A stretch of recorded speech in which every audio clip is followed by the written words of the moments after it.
recording the meeting. Fantastic.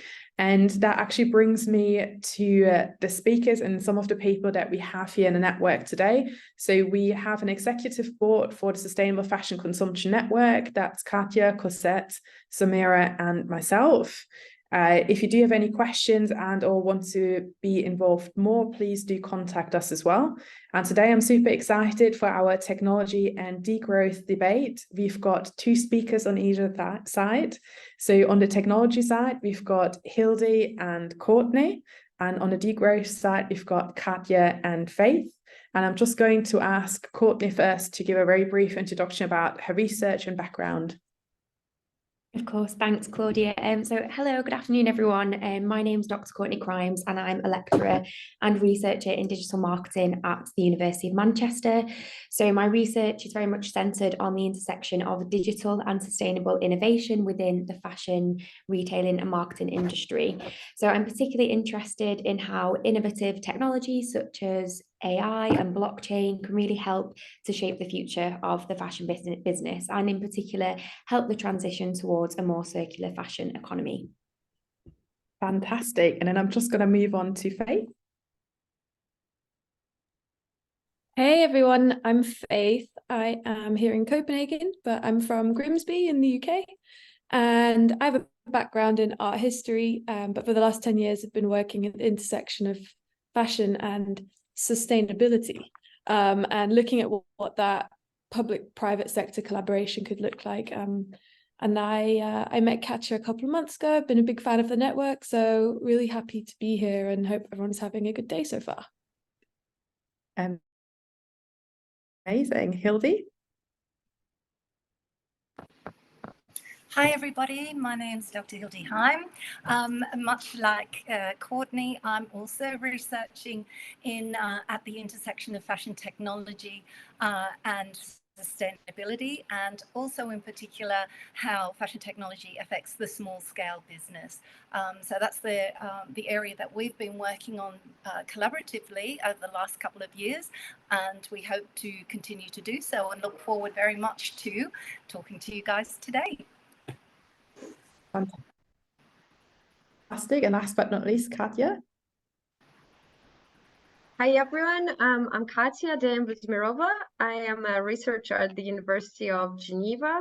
I work on sustainable fashion consumption, and my particularly favorite topic and let's say end goal to this research is research on degrowth and minimalism, and how we can consume less, but also how we can reduce the impacts of the overall fashion system.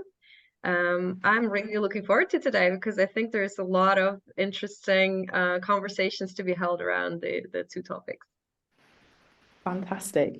I'm just going to pose the first question.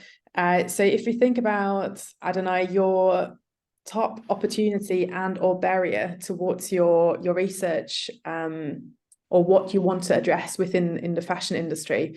If I'm just going to start off in a reverse order. So Katja, what do you think is an opportunity of sufficiency / degrowth, and or what might be one of the biggest barriers, especially for consumers? Oh my God, thank you for asking. So the biggest elephant in the room that people finally started to talk about in the fashion system is overproduction, and the fact that we produce way more than we need and that the planet can support. And based on a research that I did together with the lovely colleagues from the network and also from the Hot or Cool Institute in Berlin, we have estimated that on average, we need to reduce by half, maybe slightly more compared to the levels of 2019, the carbon footprint of the fashion system by 2030, which is coming really soon. Currently, all of the brands' existing strategies, all of them are calculated with growth in mind, which is very much aligned with the capitalist logic of, that's currently dominant. However, the research that we did with Hot or Cool clearly indicates that efficiency measures alone, efficiency measures such as using better materials, optimizing technological solutions to have less overstock or other efficiency gains, is not enough to get us where we need to go. And we really need to look at sufficiency measures, which include reducing the volumes of production and consumption. And to me, I will say that consumption is derivative here. In fashion, we have enough clothes produced. So functionally, the industry is not really satisfying a basic need anymore. It's satisfying desires. So supply is driving demand. So the biggest obstacle, I would say, is that we're stuck, not just fashion brands, but everybody, we're stuck in the capitalist logic, which is very much profit and growth driven. And by integrating ideas from degrowth and sufficiency debates, if we could apply those to a sector such as the fashion system, we have lots of opportunities. I don't want to like lecture on this right now. I think we can have in a conversation, they will come up in more detail. But among all of the benefits that a degrowth transformation of the fashion system could bring is well-being. Well-being primarily for people who are involved in supply chains upstream, value chains downstream, but also for consumers. My own research, Cosette's research, we have a few people on this call who did research on this. We see that consuming less and living with less actually makes people happier. Subjective well-being, reported subjective well-being levels are higher. So living with less and applying degrowth principles would not only be good for people's well-being, but also for the planet, which is, I think, win-win-win, quadruple win. Fantastic, Hildy. I kind of like see you were nodding away. And I'm assuming with technology and especially overproduction, there is probably quite a lot of things that could be done. Do you want to just comment on these things as well? Yeah. Well, the question you asked there, Claudia, was what are the biggest barriers or problems? I think, well, certainly in the technology area, it's not so much the technology itself because it's moving along, but we can talk about that a little bit more in a minute. It's more how people are dealing with the technology or the potential in front of them. And that is just sort of getting themselves organized, I would say. They don't realize to what extent they have data and how that needs to be organized and arranged so that it is usable with technology. So we have that.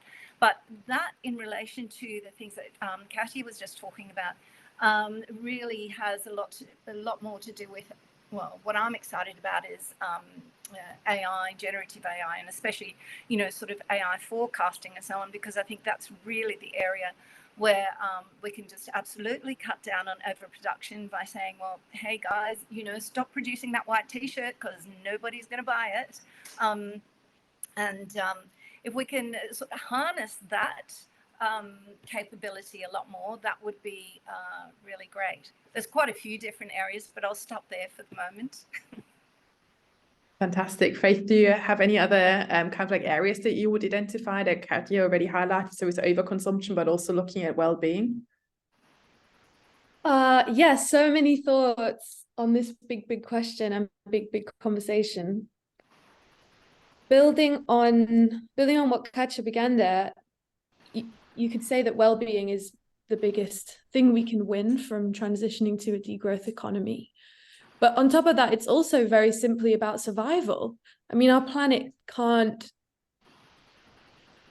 handle the amount of consumption that humans engage with in all different ways, not just fashion, but in so many different ways. So there's so many opportunities if we think about degrowth. It's about being justice-led. It's about a circular economy that doesn't just move products in a circle, but also results in making less product and using less resource, which is something that I don't think enough of our industry talks about when they talk about circularity for less.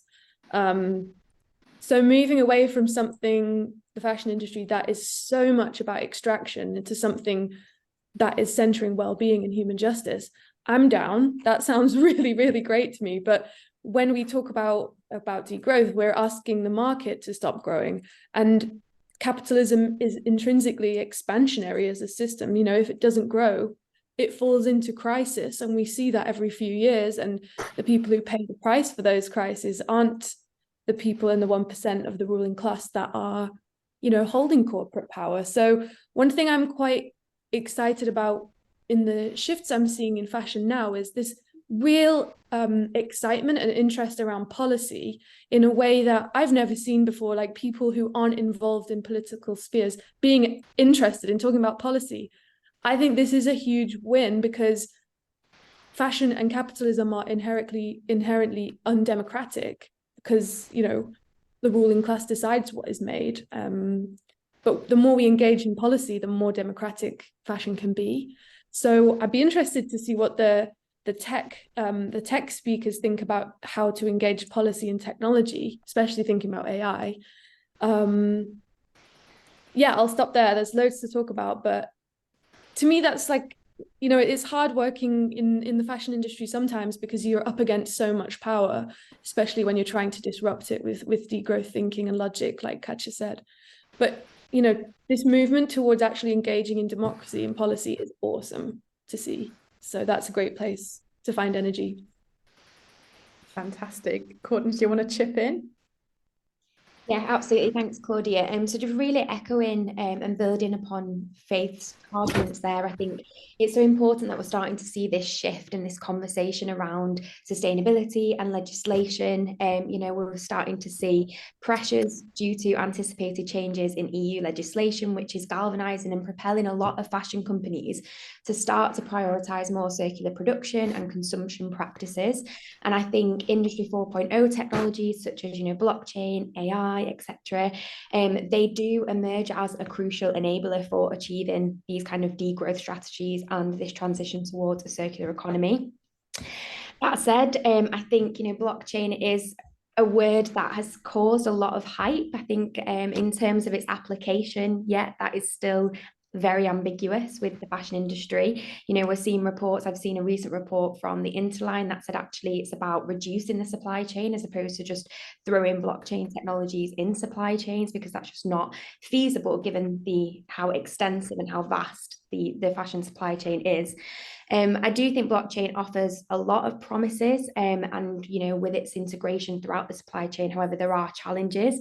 So, for example, I think in relation to closing the loop, there is a need. Consumers want to know how to recycle products. They want to be able to, you know, a recent survey from Mintel found that consumers would love the opportunity to use their smart devices and scan a QR code and actually find out how to recycle that product. They really want to engage in that kind of after consumption sustainable practice. However, we're not really seeing this mass adoption from companies because obviously there's those barriers and those worries about transparency in supply chains. Companies are really hesitant to share data. You know, and this is something myself and Hildy have found when we've interviewed some SMEs in the UK, so in Manchester in particular, they're really reluctant to share that data because not only is it their differentiation strategy, you know, they've got their suppliers, it's a part of their competitive strategy, but also they kind of don't know what's going to happen to that data as well. So again, there's just hesitancy there. And I think it does require a shift in the organizational mindset as well. So moving away from things like capitalism and being driven by profit and actually thinking of the wider picture. But I do think that blockchain and these, you know, industry 4.0 technologies have a vital play in facilitating that circular economy. So yeah, as Hildy said, loads to discuss in relation to that, but I will stop there. That's actually quite fascinating. So things that so far have come out is we're currently living in a very much obviously capitalist society, and there's a lot of overconsumption and overproduction happening.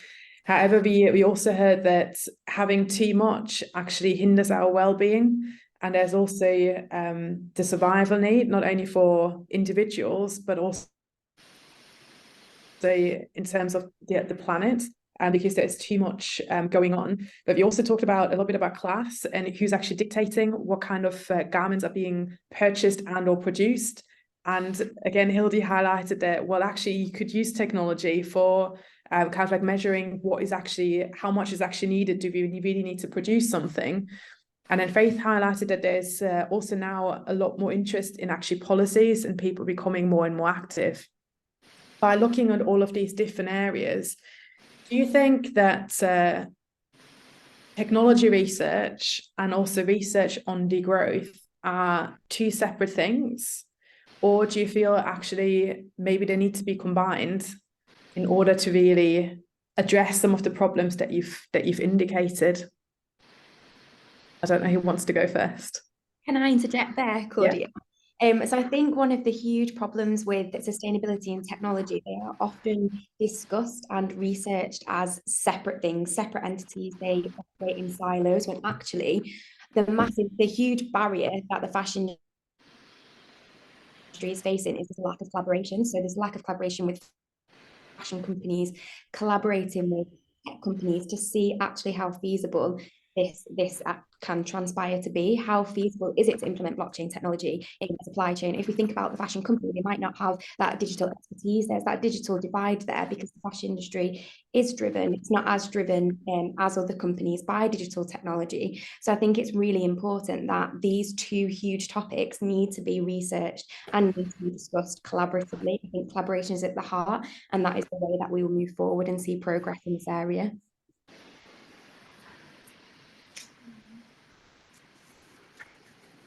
Hilda, did you want to say something, or can I go? Yeah, no, that sounds great. But why don't you, Katya, because you're over in the degrowth area, and then I'll follow up.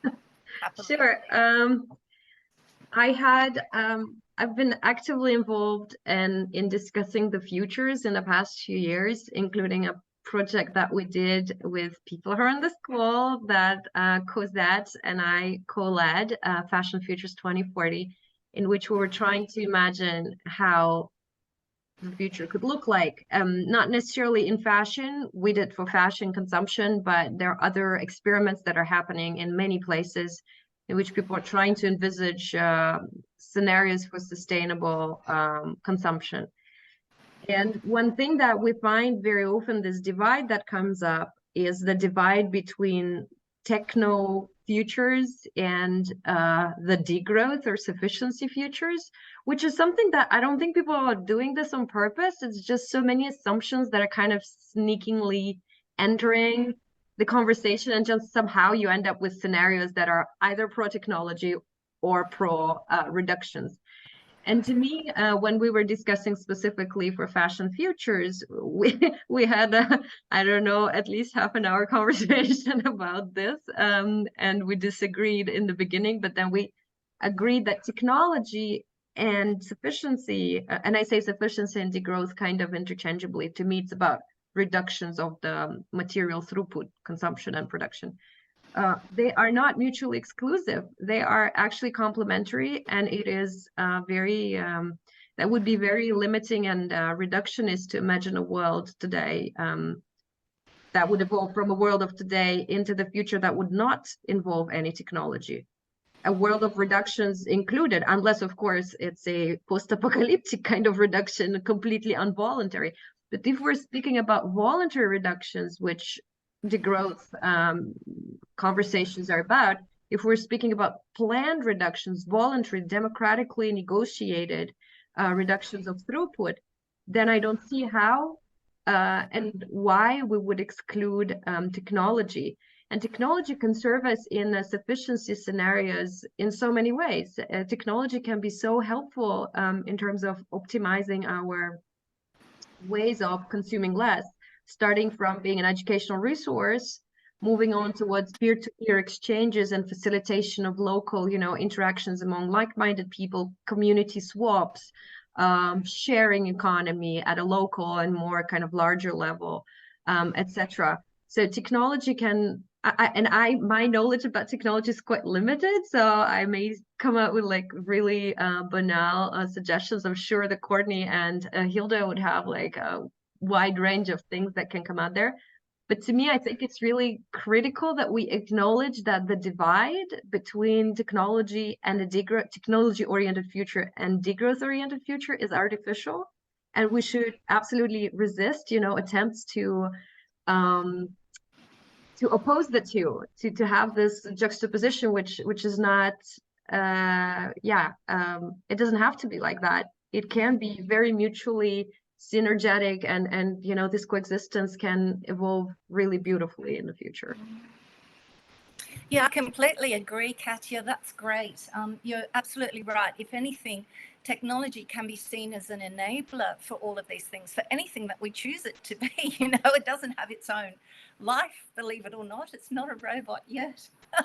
um, so definitely, it gives us a lot of opportunities to do different things. And as I said at the beginning, probably the main problem here is actually the people behind the technology, and how we approach it and how we deal with it on all sorts of different levels. Certainly there's the data privacy and the data sharing problems, right through to the data organization and so on. And we just are going to need a different mindset towards data itself as well. We've never, first of all, had so much data out there, have so much demand for it on the one hand, and on the other hand, you can't really change effectively without having that information. Unless it's measured, it's done, isn't it? So it's a little bit of a catch-22. I would say that we definitely need it for the huge global changes, systemic changes that need to take place. We certainly do. That said, I don't know that the technology is really up to speed the way it's described by journalists and so on. And Courtney also alluded to the hype that's around a lot of the buzzwords. They continue. Last year it was NFTs, the year before it was blockchain, this year it's AI. There's always a new word, and there's always a new almost fear to be had around it, which is a bit of a shame. And again, quite right, Katya, that you need to, it's a conversation that needs to be, sort of the one meshes with the other. And again, I'll bring it back to mindset. We just need to approach it differently altogether, and not worry so much about the technology. It's going to happen, I guess, even though I will add one more thing in there, and that is that the technology is really not up to speed the way you think. It's very difficult, and it's not at the moment living up to the promises that it offered, say, about 10 years ago, or even, well, it was in 2017 that the blockchain itself was actually started to be used for supply chain. Before then, it was mostly just used in a cryptocurrency scenario. Now that has changed a little bit, which is interesting. And then on top of that, we've got things like DAOs, which I won't go into now, but I'm happy to do so, because that is a lot about democratization. And again, it hasn't lived up to that promise. But I think that's sort of a different area there, that sort of technology taking on its own life and going somewhere else that is democratized, just like the internet is. But I don't know that we really even need to go that far. I think there's just the way we think about it all, and having some good big picture vision, and then just use the tools in tandem to move forward. I'll finish there. Faith, did you want to comment? Yeah, sure. Well, I'm listening to your replies, which is so much is super resonated with me. It just gets me thinking a little bit about, like, Hildy, you mentioned, both of you, Hildy and Courtney, mentioned this kind of like buzz around technology, and it kind of makes me think, like, why do we as humans, as societies, get so excited about tech? I mean, why do we? Is it to be relevant? Is it to be the first? Is it to be, conquer some kind of challenge? And it's kind of the same with fashion, right? Like, why do we as societies love it? Why do we want more? Why do we want to dress to symbolize this or to be part of that community? Like, why do we always want more? They're so different, but in your replies, it just got me thinking of the parallels. But yeah, I really liked what you were saying, Katja, about this kind of like divide between degrowth and technology. And sometimes maybe you can blame it on the cinema, pop culture, but when we think of the future, and that's why I loved this Futures project you guys did, and I've also been involved in all kinds of cultural futures that don't have to look like an apocalyptic Dune situation where everyone's living in space and the vibes are off and no one can hang out in peace. Why do we think that about the future? It doesn't have to be that way, right? And that's why I love Degrowth scholarship, because it gives us that alternative, and it just feels good to work and think in this way. But what bothers me about the corporate fashion movement in sustainability is this, to your point, Hildy, this over over promising what technology can do, and not just that, but building whole corporate strategies that affect whole biodiversities, whole communities of people, building those strategies on technology that actually doesn't exist yet. It just doesn't in so many ways. You know, carbon capture, it doesn't exist at scale. Biomaterials that aren't fossil fuel derived, but have that performance aspect, no, they just don't exist. So that's where I get very concerned and frankly kind of heartbroken that we can build sustainability strategies on fantasies. And I think that's probably what's part of the rift that you described, Katja, between degrowth thinkers and technology. That's why I was so interested in the topic of this conversation. But the last thing I'll say on this point is that I agree with what I've been hearing in that I just don't think humans can go back. And what I mean by that is I don't think that we can expect society to give up the reliance on technology. So why not use it to create an actual equitable future? But we've not got much time, right? And I guess that's what frames this whole conversation. We've got a countdown in terms of a climate crisis, which is already here. So I feel like that's what changes the tone of the debate, you know, this ticking clock. Claudia, can I just jump in there really quickly? I think the whole conversation around sustainability is incredibly complex. And then when you add technology into the mix, it can kind of dilute, kind of complicates things even more and muddies the water even more. I think it creates and it enables sustainability to come more to the forefront, as you know, put brilliantly by Hildy. I mean, when Hildy touched upon the idea of trend forecasting and how machine learning and AI can be used to identify trends by pulling together information and content that's on social media, for example. I mean, there's a company called Huratech, and they analyze 2 million images per day on social media, and they examine trends and textures and colors, and that really helps them to better forecast the products that consumers are wanting. So when we think about technology and its application in that sense, it's a great enabler, it's a huge advantage. But then you also look at the drawbacks and the snags of technology, and often, for example, with blockchain, it can be incredibly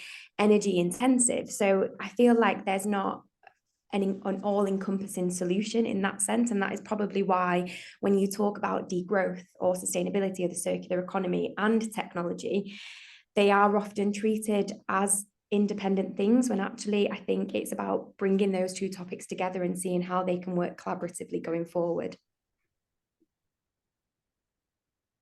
I think it's quite fascinating what people have said, especially with kind of like the things being up to speed, and there's a lot more hope on some things that we actually don't really know how they're working out, which is quite fascinating. One of the words that I kind of like want to pick out as well, one of them that was said, it was about fear. So whether or not this is fear of technology and what it actually does in the future, but also on the other hand, it's fear probably like where we're currently leading up to with the consumption practices and how we're moving forward. But on the other hand, there was also a lot of hope that was being described. So it's actually quite nice to see that not everything is doom and gloom. Do you feel that, or what would you suggest might be potential kind of like solutions to bring degrowth and technology thinkers together?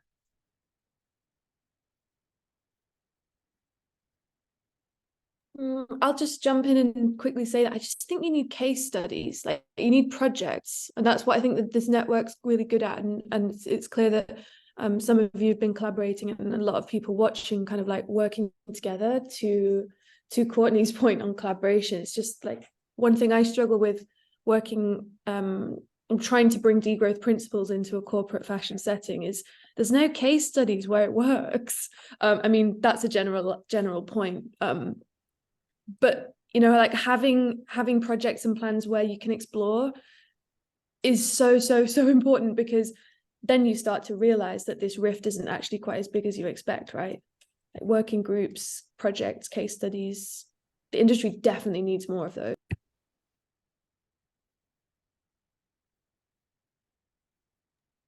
And I also wanted to share, I wear different hats. Research is my main work, but I also have a side project, my pet project, which is I am trying to build a circular underwear brand, so it's apparel related. And as the founder of the startup, I really tried to apply both circularity and degrowth principles. And it took me to all sorts of meeting places for startups. The most innovative startups, I must say, I'm like in Europe, in Switzerland.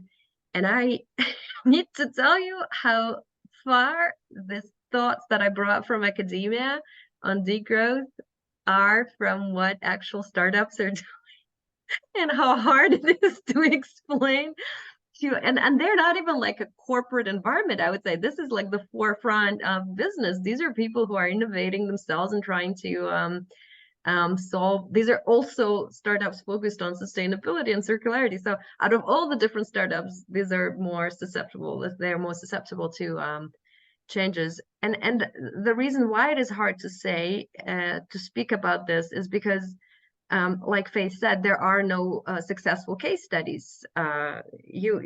Capitalism has a lot of successful case studies because success is measured as in terms of profits and how wealthy a company made its owners or shareholders. We have, hundreds of years of successful case studies. But what if a company doesn't want to grow? And there are these kind of companies. There are cooperatives around the world who have been operating. There's this cheese cooperative that I just learned about today in Switzerland. 100 years. They've been operating. Everybody is very happy in this Swiss cheese cooperative. Nobody really wants to grow. They reached a certain level. They're sharing their knowledge. We can talk more about this phase, about the Swiss cheese cooperative.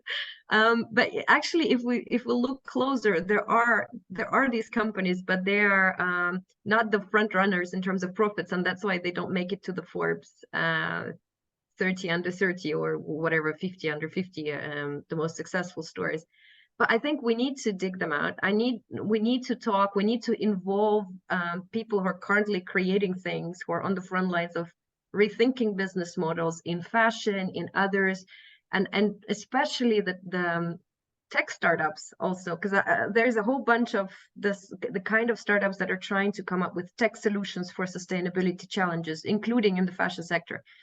Was recently approached by someone who asked for my advice for a technological solution to scan secondhand donations so that they could be sorted.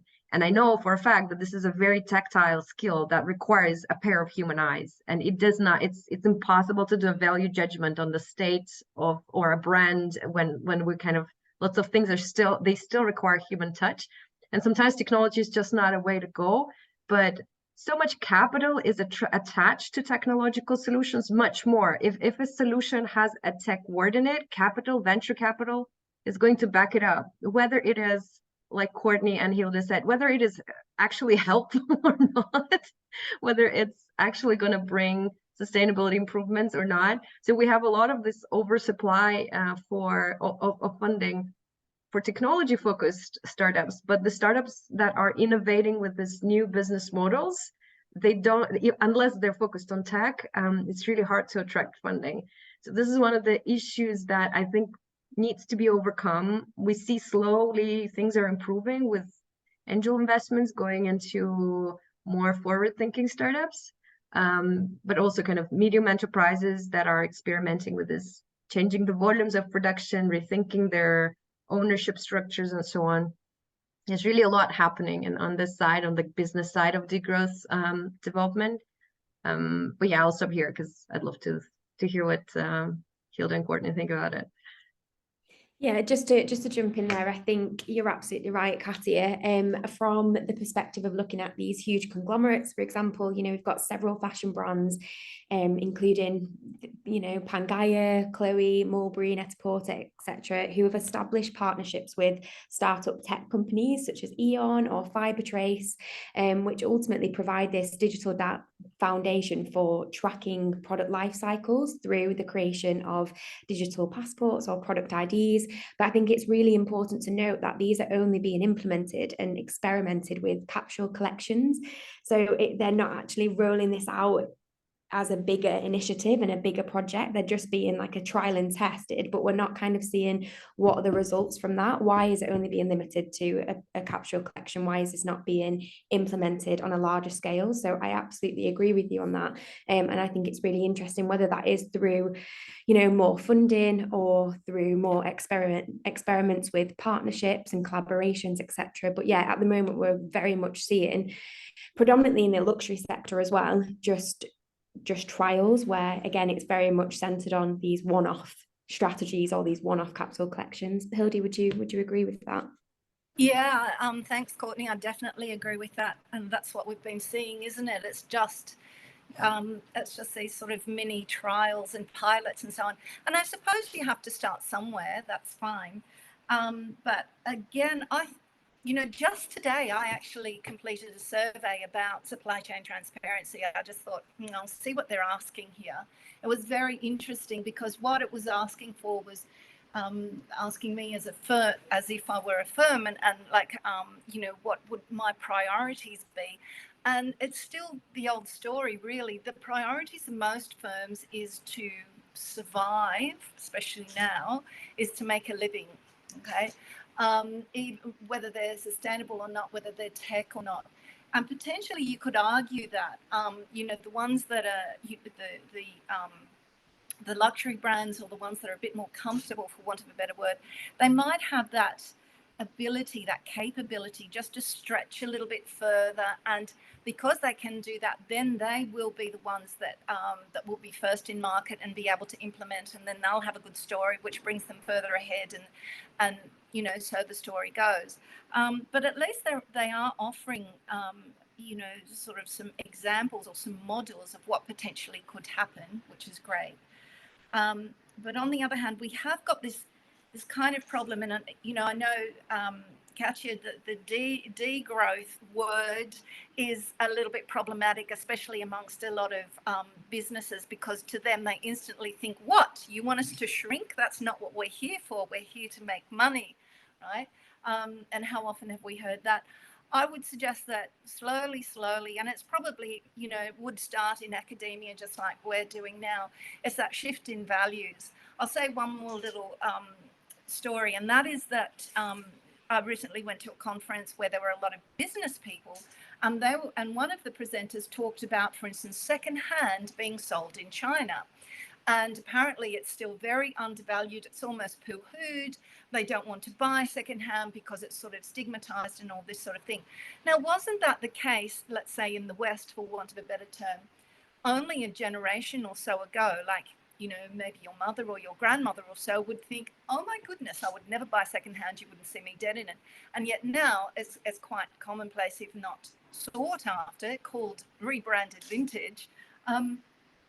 And so using that model, I wonder if degrowth can learn from that sort of thing, in the sense that we just need to shift values. And this is something that comes from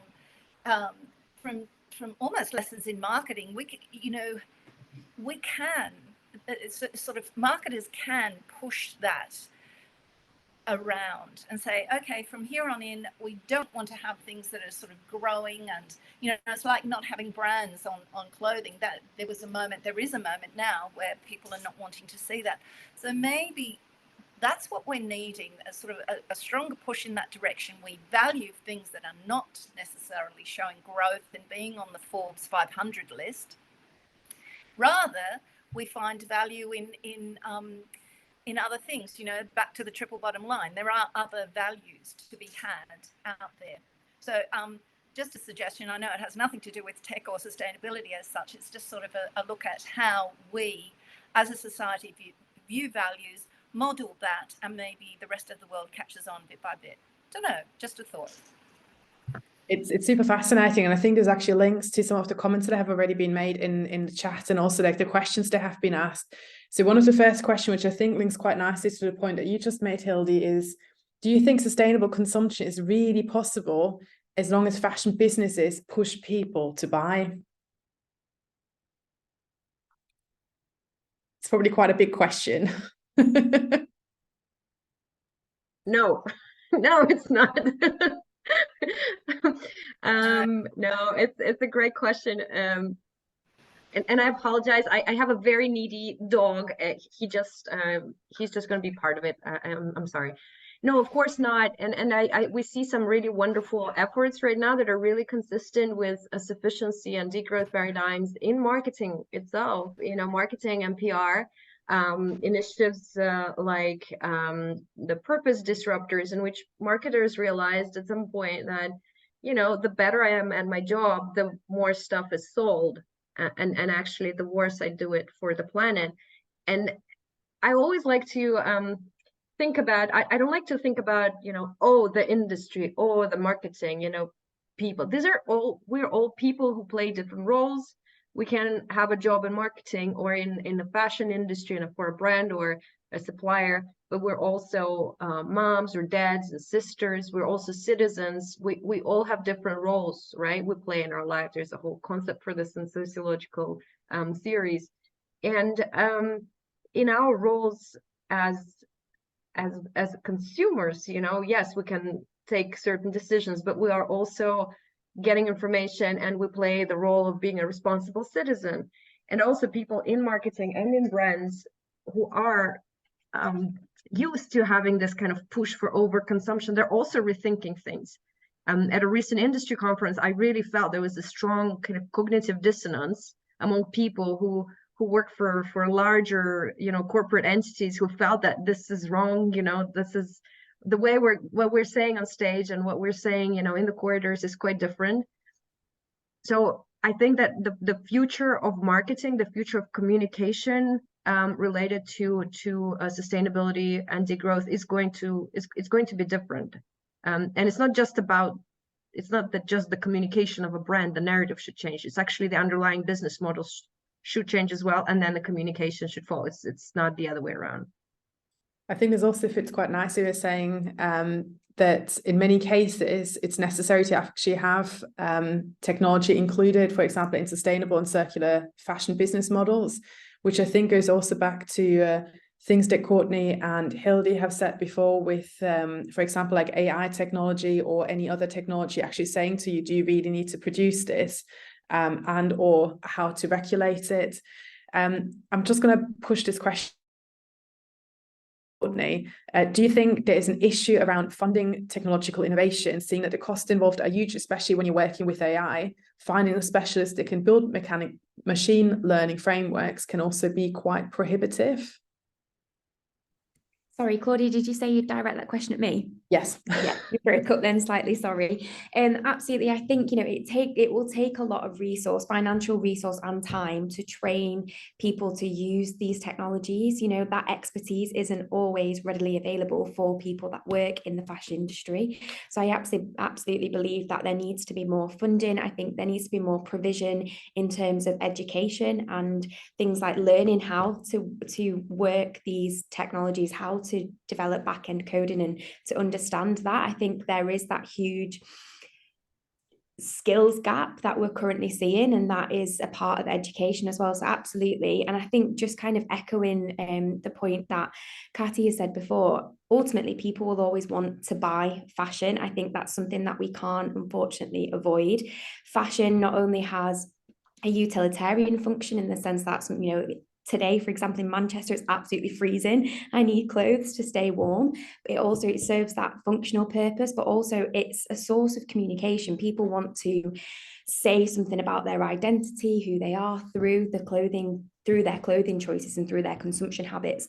So I think the conversation really needs to be about how businesses can leverage and experiment with these operations in a more thoughtful way. So it's about doing things differently. So for example, whether that is using technology to accurately forecast products, whether that's about adopting more of a zero inventory model. So for example, you create digital products, consumers view those digital products online, and it's only once they've purchased that product then goes into the production process. So I think people always want to buy clothing, but it's how these fashion companies and these huge conglomerates can respond to that in a more thoughtful and considerate way. So I'm just going to challenge you on this one slightly, and probably revert this also like to Hildy. So when you talk about technology, obviously this also has an ecological footprint, and this was one of the questions. So how does the ecological footprint of technology, so for example, mining of minerals, CO2 emissions from data storage, fit into the degrowth thinking? So you kind of like alluded to, obviously, if you have a digital catalog and you can kind of flick through and say, that's what I want to have, and that's what should be produced, is probably like one way. But do you think there's a trade-off in between like technology where you actually need to run it versus how this actually fits with the degrowth thinking? Do you think it can be combined? Well, I'd have one answer to that, and that is that something that's not happening at the moment, and that is, and asked for, it's science-based measurements. So what we really do need to have is accurate information as to exactly how much things are costing when you go out there. Like, there should be sensors on everything. It should all be checked. And then once that happens, certainly any energy that you use should be renewables. And if so, what kind of renewable energy are you using? Because even that can be questioned. So I think the simple answer, well, it's not an answer, but something that we do need to have a look at there is the measurements that we're taking, and for that matter, everything that happens in fashion. And the laws are going to ask for that anyway, shortly. Some already do, and policy is something we haven't touched on yet as well. So yes, I have heard that, and the blockchain situation, and having computers in Iceland because it's because they get so hot and all the rest of it. And yet, apparently there are some changes in the actual algorithm or the way that protocol works so that it doesn't require so much energy, etc., etc. The only way to answer that question is to have the actual measurements, like how much are you saving by using technology, and how much technology and how much production, even though you don't actually want production, as compared to what it takes to create that. And no doubt it's going to be the old story. The bigger it is, the more efficient it is, which is probably not where you want to go with it. So I'll leave it up there for the moment. Kind of like nice to also highlight that there's interdisciplinary research that probably needs to be done with life cycle assessment and everything else. So I think there's a nice project. I'm quite conscious of time, and obviously people are super busy, but we still got a couple of questions. So I'm trying to summarize a couple of them. So I think we partially touched upon the funding issue, and whether or not there should be policies that need to be created in order to actually support kind of like funding initiatives. And then we also had technological innovations, with capitalism, especially in fashion, are always going to aim for increasing production and consumption and not well-being. Hickel said that the most beneficial innovations for humanity have been government funded. Can you imagine what type of institution we would need to bridge the agility and know-how of business / the industry, and then the objective of common good for governments? I think, Katja, you already partially addressed this. Do you want to just expand a little bit? Yeah, I completely agree that governments should lead the way. We see some really positive things happening on the legislation side in Europe, at the level of the EU, but also I just came back from Canada, where I spoke to people who are involved in the New York Fashion Act. So even in North America, we see some really cool developments. At a more local level, I would mention I did a project with Martin Zahakian for the city of Geneva, and we really very clearly see how initiatives at a local level are really struggling because they're not competitive in a world where it's okay to have slave labor in your supply chains. It's not punished by law, where it's okay to externalize environmental pollution upstream and downstream, where companies don't have to pay for it. So all the legislation that's coming along the EPR, extended producer responsibility, is going to, help control this. But also cities at a local level, we're not speaking about the overall playing field, but at the level of local ecosystems, urban ecosystems, there are many possibilities. So I can send the link now to see if anybody's interested. There are some policy recommendations of what cities could do to actually support local sustainable fashion initiatives. Fantastic. I think in a comment, somebody also brought in something like very fascinating, which is the distinction between fashion and clothing / apparel. So whilst we might need clothing because it's functional, it obviously holds us warm, it's for social psychological purposes, but the question is whether or not we actually need fashion. And are we as educators and scholars buying into the capitalism marketing, referring to this in the industry as fashion instead of clothing? So it's a very good question. And I'm kind of like throwing this out. Do you think we sometimes use the terms interchangeably without potentially meaning to, and or are we already so used to it? I love differentiating between the two. I think it's really important. So I really, really love that was put in the chat. Yeah. I mean, clothing is so different to fashion. How many of us actually engage with fashion? What is fashion? Who defines fashion? Who makes it? Versus clothing that's like functional. I don't know. I think that's really interesting, but I feel like it's not a, I don't know. I feel like I just want to mention a couple of the policy things to pick up on some of what the other speakers have said. So, yeah, actually a couple of things. One, I've come across recently something called the Inner Development Goals, which I think is quite interesting. It's a framework that goes on top of the SDGs. If you're interested in the SDGs, but it kind of makes the argument that like the inner work we have to do should be complementary and just as important as the external work. How do we internalize some of this work? You know, like compassion building, empathy, deep listening skills, they're free. We can maybe start working on those now.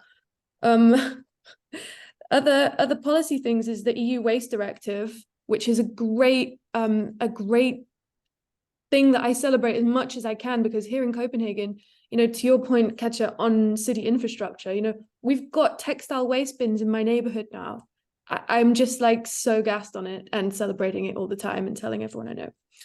And then the other thing I wanted to mention, linked to what you were saying, Courtney, on RFID and like connected product, is that the EU digital product passport is coming. You know, like that's a directive, I just looked it up, from the Sustainable Product Regulation proposal from the European Commission, and it should be implemented in 2026. And that's for apparel, but interestingly also for consumer electronics, for tech. So if we can like keep being excited and engaged in policy, even though these proposals are dense documents which take a lot of time to understand if you're not in it, if we can keep educating, talking, getting excited about that, then I think we can bridge this gap between degrowth principles and tech. Fantastic.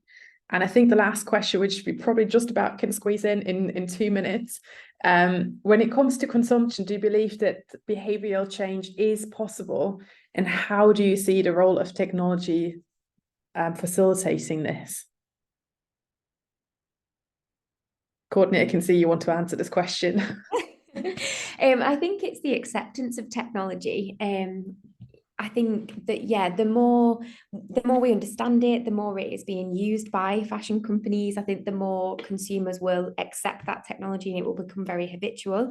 I think, you know, if we compare this to the likes of things like social media, that was considered when it first came around in like 2006. It was this thing where, you know, why would people use social media? Like, why would they not just converse and socialize with people in real life? But now actually it's become integral and it's part of, you know, of quite a lot of people's lives. So I think it comes down to that acceptance, which is really important. And the more we see fashion companies using this and in a beneficial way, then the more, yeah, widely it will become accepted. That would kind of be my perspective. Fantastic. I just want to take the opportunity and first of all, thank everybody who attended today. Really appreciate it. And of course, a massive thank you for all the speakers to volunteering their time and making this seminar possible. So thank you very much. And please have a look out for our other events that are coming up. We've got a couple of them scheduled. If you're already on our mailing list, you can hear a lot more about them. But thank you very much. And hopefully see everyone.